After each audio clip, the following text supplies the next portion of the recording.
cantik, pintar, dan mempesona. Inilah figur dari anggota DPR RI kita kali ini. Namun demikian, ia bukanlah berasal dari dunia modeling ataupun entertainment. Nah, penasaran siapakah anggota DPR RI kita kali ini? Saya Ayu Rahmawati dan inilah Perempuan Parlemen selengkapnya.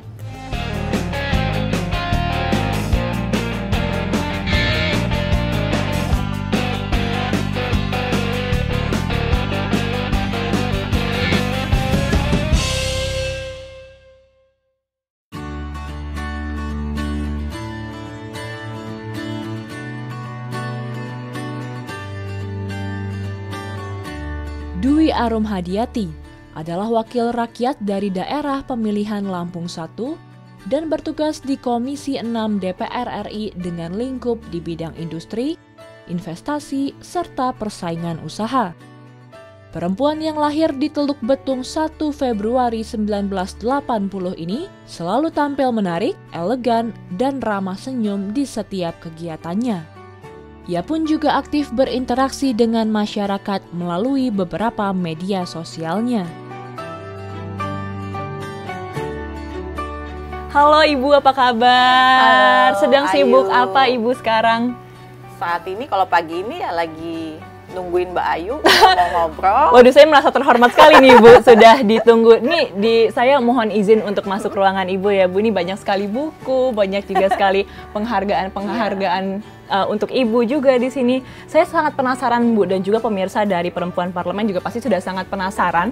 Sebenarnya apa sih yang memotivasi Ibu ketika memutuskan untuk bergabung di dunia politik? Dan mungkin bisa ditarik ke belakang lagi Bu, ketika tahun 2014 Ibu bisa duduk sebagai anggota DPR RI, itu sebenarnya apa yang memotivasi Ibu?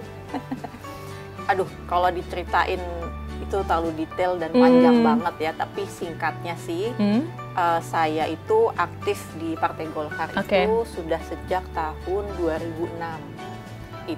Itu 2006 itu yang ber-KTA loh. Ber-KTA Golkar, kemudian juga punya NAPG, aktif di AMPI, organisasi kepemudaan, dan setelah itu mulai ikut aktif dalam kegiatan politik internal Partai Golkar. Nah, di situ sebelumnya nggak punya bayangan. Nah, karena background saya kan sekolah juga ekonomi, bisnis. Cuman pada saat di Lampung itu saya banyak terlibat di partai politik. Kebetulan bapak saya anggota DPD, ketua DPD. Berarti dari ayah sudah mulai kenal dunia politik ya Bu. Mungkin ini banyak sekali mungkin stigma dari masyarakat, atau jangan-jangan nih Bu Arum cuma ambil untung atau hanya dibawa oleh ayahnya saja. Itu apakah pernah ada Bu stigma-stigma seperti itu, dan bagaimana Ibu membuktikan diri sebenarnya saya bisa loh tanpa orang tua, tanpa ayah? Ya, pengaruh latar belakang keluarga tentu tidak bisa saya pisahkan, karena bagaimanapun darah Alzir itu mengalir dalam tubuh saya. Nah, tapi bagaimana saya membuktikan sama masyarakat, tentunya banyak sekali gitu, terutama waktu 2014 waktu saya mencalonkan diri langsung menjadi anggota DPR RI. Ayah saya tidak mendukung secara maksimal.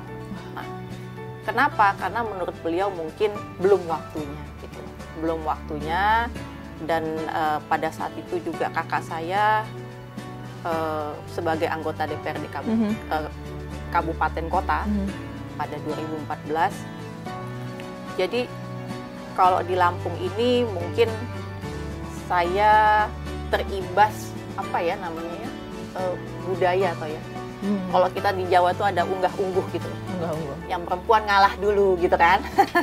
Biarkan yang laki maju dulu, nanti kalau ini nanti baru gantian seperti itu. Tapi pada saat 2014 saya terpanggil untuk maju menjadi calon anggota DPR RI, karena saya melihat masyarakat di dapil saya itu beberapa kali periode memiliki wakil rakyat, tapi sepertinya kok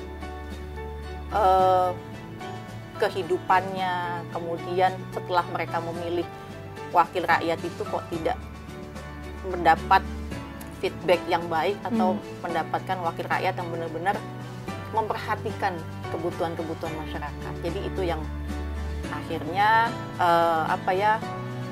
karena saya juga asli orang Lampung ya, jadi melihat masyarakat saya khususnya di Kabupaten Pesawaran sedih sekali gitu loh. Jadi saya berharap seandainya pun saya maju dan saya terpilih, yang utama buat saya adalah bermanfaat untuk masyarakat.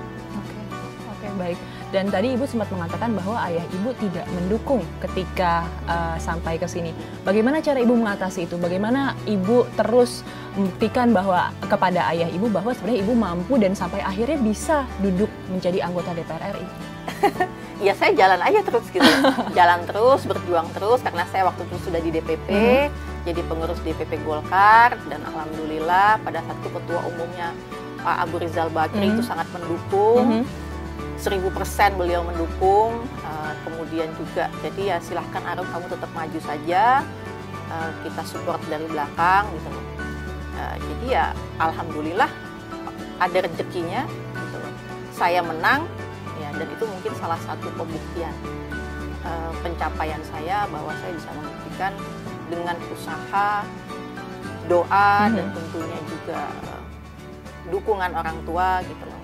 Saya bisa duduk menjadi anggota. Tapi ketika DPR. terpilih, bagaimana tanggapan dari orang tua Ibu sendiri? Iya senang lah pasti. Senang ya? Senang, bersyukur, mereka support juga gitu. Tapi saya tidak melihat begini loh. Saya tidak melihat sikap ayah saya pada saat itu tidak mendukung itu sebagai suatu yang negatif, gitu loh. Kenapa? Karena itu adalah suatu proses pembelajaran dan memang harus begitu, gitu loh. Itu adalah cara dia menempa kita anak-anaknya, karena kakak saya juga bisa sampai beliau bisa menjadi anggota DPRD kabupaten kota pada saat itu Kota Bandar Lampung. Itu juga melalui proses yang panjang gitu loh, proses organisasi yang panjang. Jadi saya tidak melihat itu sebagai suatu halangan gitu loh, atau sesuatu yang kok saya ini anak perempuan tidak didukung bapak sendiri gitu. Saya nggak melihat seperti itu, tapi saya melihat itu sebagai support yang mungkin tidak ditunjukkan kepada khalayak ramai gitu. Nah, tapi di satu sisi saya menangkap bahwa itu sebenarnya bentuk support yang sebenarnya dibutuhkan oleh semua generasi berikutnya gitu, untuk membentuk kita menjadi pribadi yang kuat. Itu kan perlu proses, perlu ditempa gitu, perlu dihadapi oleh masalah. Kalau kita tidak dihadapi oleh masalah, apalagi pada saat itu masalah itu datang dari internal sendiri, tentunya kita tidak memiliki jiwa yang tegar ya. Betul. Gitu loh. Ya baik. Nanti tahan dulu Ibu, kita masih akan berbincang-bincang lagi. Dan pemirsa, ini seru sekali perbincangan kita di segmen awal bersama Ibu Arum. Tetaplah bersama kami dalam Perempuan Parlemen.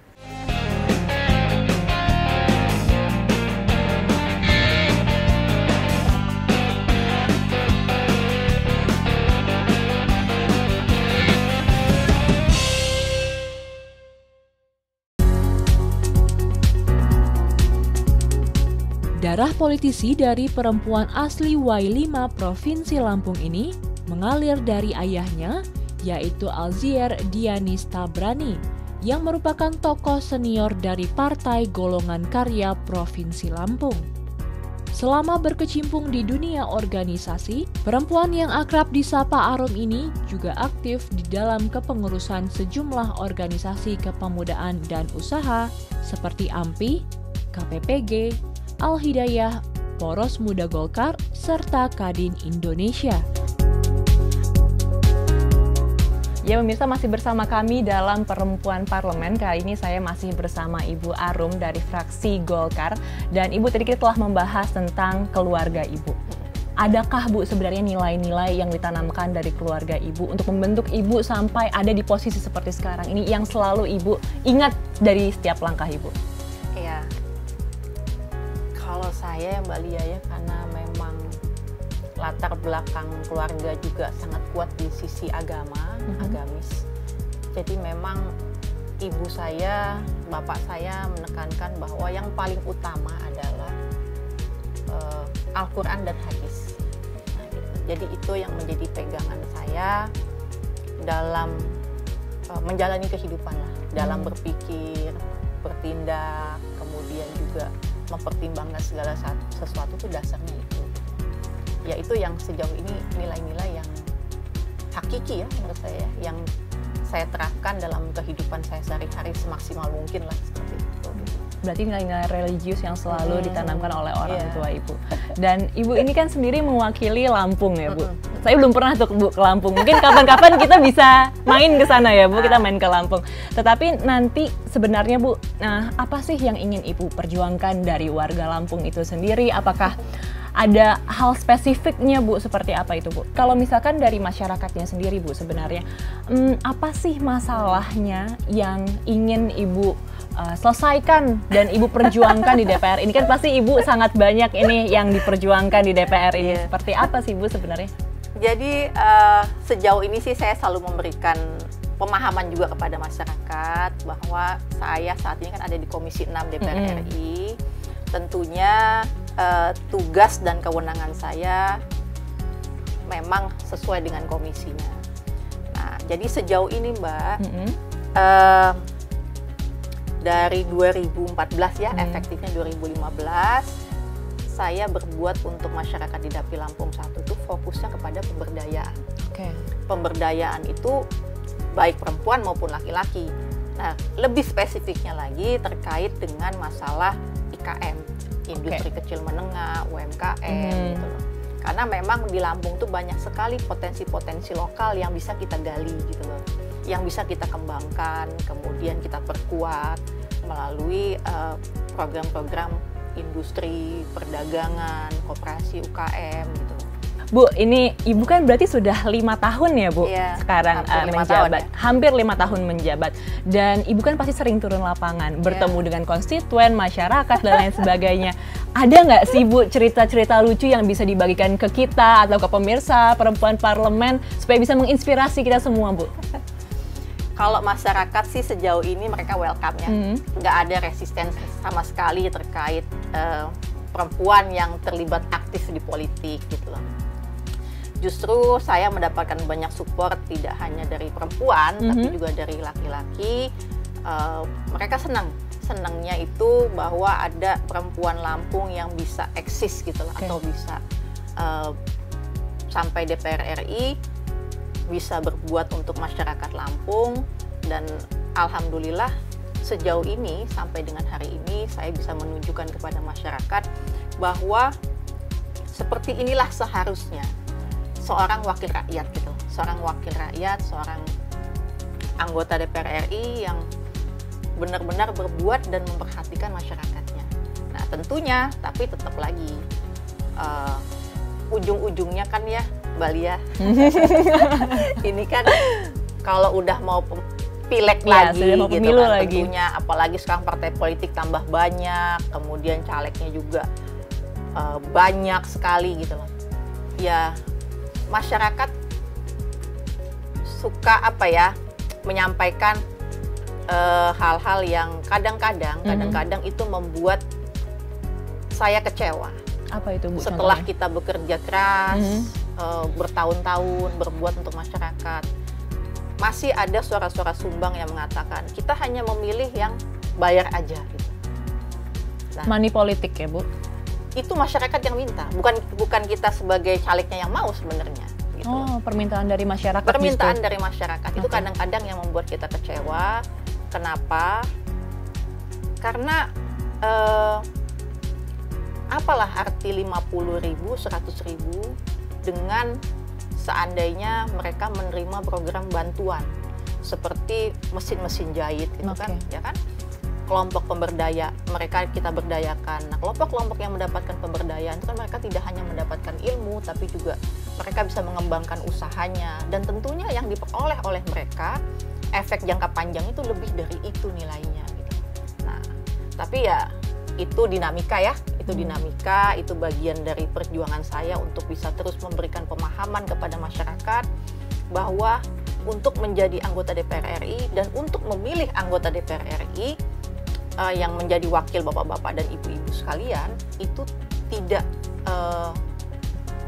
boleh tergantung dari nilai nominal 50 atau 100.000 itu gitu. Harus dilihat rekam jejaknya, harus memilih wakil rakyat yang mungkin bersih lah. Betul. Bersih. Oke. Terus kemudian juga mau memperjuangkan aspirasi masyarakat. Karena 50.000 dan 100.000 nanti akan dibagi lagi per tahun sampai 5 tahun ke depan, dan jaminannya masa depannya mereka ya Bu ya, masyarakat yang di Lampung. Dan kalau misalkan ketika Ibu turun lapangan, apakah ada kondisi yang menyedihkan dari masyarakat Lampung, atau apakah ada kondisi yang kurang berkenan di hati Ibu ketika Ibu langsung turun lapangan seperti itu Bu? Oh banyak sekali ya, kalau misalnya masalah kondisi masyarakat, ya tapi kan seperti gini loh, masih banyak guru-guru honor di Lampung itu yang mereka gajinya tidak, upahnya itu tidak sesuai lah, menurut saya tidak manusiawi untuk kehidupan mereka 1 bulan saja gitu. 1 bulan. Dan apalagi kalau pemberiannya juga tidak tiap bulan, tapi dirapel tiap 3 bulan sekali. Nah itu kan masih banyak kejadian-kejadian kejadian-kejadian menyedihkan ya. Kemudian juga masih ada beberapa daerah di Lampung itu, di Kabupaten Tanggamus yang belum teraliri listrik gitu loh, belum masuk sinyal telepon. Nah, tapi itu saat ini sedang saya perjuangkan karena memang saya sudah menindaklanjuti aspirasi masyarakat tersebut kepada mitra kerja saya di komisi. Ya, berarti ini masalah kesejahteraan ya Bu. Dan kita tahan dulu, nanti kita masih akan berbincang-bincang lagi bersama Ibu Arum, tetap bersama kami dalam Perempuan Parlemen.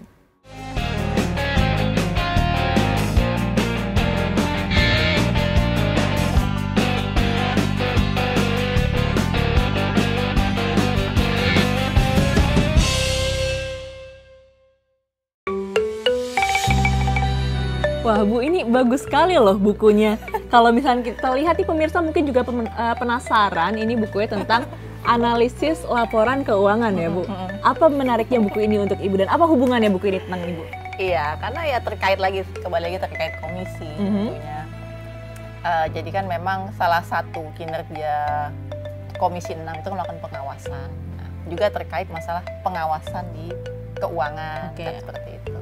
Apalagi mitra kita salah satunya BUMN itu kan banyak sekali BUMN yang memang harus kita awasi dengan detail manajemennya, dan kemudian terkait budgetingnya juga. Betul, berarti Ibu harus benar-benar memahami, karena Bu Arum ini pemirsa bukan hanya anggota DPR RI saja, tapi juga seorang pengusaha, ya kan Bu?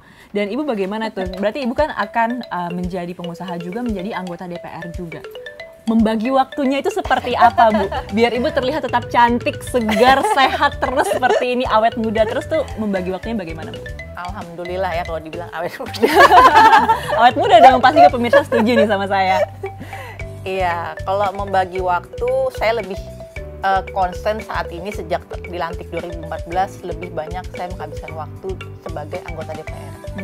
Karena memang banyak sekali tugas-tugas di parlemen, baik yang ada di sini di DPR RI maupun tugas-tugas di Dapil. Banyak aspirasi yang perlu diperjuangkan juga. Gitu.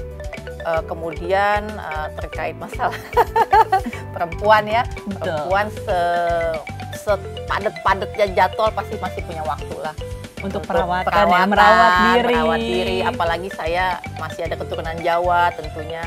Ya banyak ramuan-ramuan Jawa yang turun-temurun yang diturunkan dari eyang-eyang saya gitu. Itu juga. Kemudian yang sekali lagi sholat lah dan puasa. Karena menjaga dari dalam ya Bu ya, tidak hanya perawatan dari luar saja. Kalau misalkan pemirsa juga mungkin penasaran nih, kalau Ibu di DPR ini dan juga kegiatannya di luar kan juga pasti sangat banyak Bu. Ibu juga katanya hobi untuk memfoto ya Bu ya? Untuk fotografi juga hobi ya Bu, berarti sangat banyak sekali kegiatannya. Dan karena saya hobi traveling juga. Oh gitu Bu. Kalau traveling lebih memilih kemana Bu? Kemana aja gitu loh. Jadi traveling tuh saya kemana, di Jakarta aja saya enjoy, meskipun jalan-jalan di sekitar Senayan, pasti kalau kita suka fotografi selalu ada objek. Harus selalu ada objek. Selalu ada pasti ada. Oke kalau gitu. Nah sekarang nih bukan kita di segmen terakhir, kita akan membuat satu games dulu Bu. Oke, jadi gimana Bu? Udah siap belum? Yes. Harus siap kayaknya. Harus siap Bu. Deg-degan nggak Bu? enggak lah. Enggak ya, saya yang deg-degan nih. Nah, ini jadi peraturannya kita akan menyebutkan 3 pilihan. Beberapa pilihan, Bu. Beberapa pilihan, ada 2, ada 3 pilihan. Nanti Ibu harus langsung menjawab tanpa boleh berpikir, Bu. Jadi langsung aja yang terlintas di otak Ibu apa langsung disebutkan. Oke, Bu? Siap, Bu? Oke, kita mulai ke games yang pertama ya nih, pemirsa. Oke, games pertama saya akan sebutkan beberapa objek, Ibu pilih. Marketing, pengusaha, atau wakil rakyat? Wakil rakyat. Oke, wakil rakyat. Kenapa Bu wakil rakyat? Karena saya dengan menjadi wakil rakyat, saya bisa berbuat banyak untuk masyarakat, bisa lebih bermanfaat semaksimal mungkin ya, dengan komisi, dengan program-program pemerintah, tentunya itu lebih banyak daripada saya menjadi pengusaha atau di marketing itu lebih porsinya lebih banyak saya untuk diri saya sendiri pasti. Dan lebih bisa berguna untuk masyarakat juga ya Bu sebagai wakil rakyat. Oke, yang kedua ya Bu ya. Kemang, Teluk Betung, atau Y5? Y5. Sebenarnya saya sendiri nggak tahu ini apa Bu sebenarnya. Apa itu Kemang, Teluk Betung, atau Y5 itu apa Bu? Kalau Teluk Betung itu di Kota Bandar Lampung, itu tempat saya lahir dulu, namanya Teluk Betung sebelum jadi Kota Bandar Lampung. Kemudian ya Kemang, mungkin Kemang di sini kali ya. Loh, jangan-jangan Kemang sayuran bukan ya Bu? Nah, kalau Y5 itu kampung halaman saya di Pesawaran ya. Ini karena saya nggak ngerti tiga-tiganya pemirsa, jadi Ibu harus ngajak saya nih kapan-kapan ke Lampung ya Bu ya. Senang banget kalau ada yang mau ke Lampung ikut. Harus, apalagi mau ikut reses. Pasti Bu, saya mau mengikuti kegiatan Ibu dan melihat di sana. Yang terakhir Bu, ngurus rakyat atau ngurus organisasi? Rakyat. Kenapa Bu alasannya? Lebih enak menurut saya. Jadi kalau ngurus rakyat itu kita mendengarkan, kemudian menyerap aspirasinya. Di situ saya bisa berpikir apa yang mau saya lakukan. Caranya. Berarti kalau masyarakat masalahnya masalah pemberdayaan, saya harus begini. Tapi kalau di organisasi itu lebih tidak mudah. Kenapa? Karena macam-macam orangnya gitu kan. Memanage orang itu bukan hal yang mudah menurut saya. Nah, apalagi di Golkar ya. Apalagi di Golkar tuh bukan itu, tapi alhamdulillah bisa eksis sejauh ini di Golkar itu menurut saya benar-benar untuk kita yang masih muda-muda ini butuh perjuangan, apalagi yang perempuan ya, butuh perjuangan dan juga kawah candra di muka. Oke, betul sekali. Dan sebenarnya kalau misalkan kita lihat Ibu kan sangat banyak nih aktivitasnya, tapi organisasinya sekarang yang aktif apa saja sih Bu sebenarnya? Organisasi saat ini masih di DPP Golkar, kemudian juga saya menjadi bendahara umum di DPP Al-Hidayah, gitu, pengajian Al-Hidayah. Yang aktif sih sejauh ini itu aja ya. Karena saya memang lebih concern untuk jadi wakil rakyat. Betul sekali. Baik Ibu, terima kasih banyak atas waktunya. Saya sudah diperkenankan untuk masuk melihat ruangan Ibu, ngobrol santai nih sama Ibu. Kalau misalnya mau main-main lagi nggak apa-apa. Siap. Nanti kalau misalkan saya mau main lagi, saya langsung chat aja ya Bu ya. Oke. Dan itu dia pemirsa perbincangan kita bersama dengan Ibu Arum. Kita doakan semoga Ibu Arum sehat selalu supaya bisa terus memperjuangkan aspirasi rakyat di daerah pemilihannya. Dan pemirsa, berakhirlah Perempuan Parlemen pada episode kali ini. Dan untuk terakhir ya Bu, kita akan bersama-sama untuk menyebut tagline dari Perempuan Parlemen, yaitu Maju Terus Perempuan Indonesia. 1, 2, 3. Maju terus Perempuan Indonesia.